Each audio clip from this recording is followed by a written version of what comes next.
एक मंदिर जिसे एक बार नहीं, दो बार नहीं, बल्कि 17 बार लूटा गया।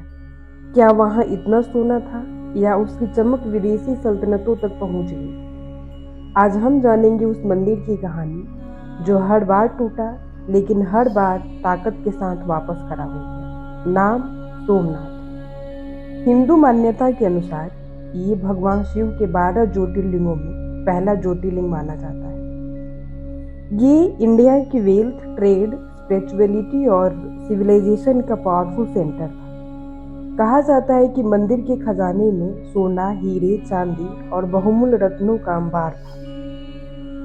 यही खजाना इन्वेडर्स की नजरों में आ गया। 11वीं सदी में मध्य एशिया का एक शासक बार बार भारत पर हमला करता रहा। नाम था महमूद अफ गजनवी। उसे चाहिए था इंडिया की अपार संपत्ति। उसने शुरू किया इतिहास के सबसे चर्चित लूटों में से एक लूट। तलवारों की आवाज, घोड़ों की चीख और समुद्र की लहरों के बीच शुरू हुई एक भयानक लड़ाई। कई योद्धाओं ने सोमनाथ की रक्षा के लिए अपने प्राण दे दिए, लेकिन गजनवी की सेना विशाल थी। आखिरकार मंदिर टूट गया।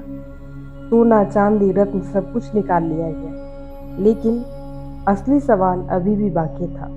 अगर सिर्फ धन चाहिए था तो मंदिर को तोड़ना क्यों जरूरी था? इतिहासकार मानते हैं कि सोमनाथ उस समय भारत की स्पिरिचुअल आइडेंटिटी बन चुका था, और जब किसी की सभ्यता की पहचान पर हमला होता है तो उसका असर सिर्फ इमारत पर नहीं, उसका असर लोगों के दिमाग पर भी पड़ता है। शायद यही कारण रहा होगा। लेकिन फिर कुछ समय बाद सोमनाथ बनाया गया। फिर घंटियां बजी, पूजा शुरू हुई, श्रद्धालु लौट कर आए। समय बीतता गया, लेकिन सोमनाथ बार बार निशाना बनता रहा। दिल्ली सल्तनत के दौर में अलाउद्दीन खिलजी के शासनकाल में मंदिर को फिर से लूटा गया, लेकिन इसे फिर से खड़ा किया गया। औरंगजेब के शासनकाल में भी इसे तोड़े जाने की कोशिश की गई। 18वीं सदी में महान मराठा महारानी अहिल्याबाई होलकर ने सोमनाथ में पुनः निर्माण कराया। उन्होंने भारत के कई प्राचीन मंदिरों का पुनः निर्माण कराया था, काशी विश्वनाथ से लेकर सोमनाथ तक। फिर आया स्वतंत्र भारत।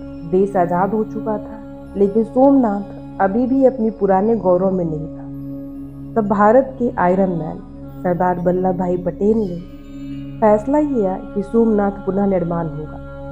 उनके साथ के.एम. मुंशी ने भी इस मिशन में बड़ी भूमिका निभाई। रिकंस्ट्रक्शन शुरू हुआ और फिर 1951 में इंडिया के first president doctor Rajendra Prasad नए सोमनाथ मंदिर के प्राण प्रतिष्ठा में हिस्सा लिए। तलवारें आईं, साम्राज्य आए, लुटेरे आए। उन्होंने सोचा सोमनाथ को तोड़कर भारत की आत्मा को ठेस पहुंचाएंगे, लेकिन वो भूल गए मंदिर सिर्फ पत्थरों से नहीं बनते, मंदिर बनते हैं विश्वास से। और जिस विश्वास को सदियों तक मिटाया न जा सके, उसे लोग सोमनाथ के नाम से जानते हैं।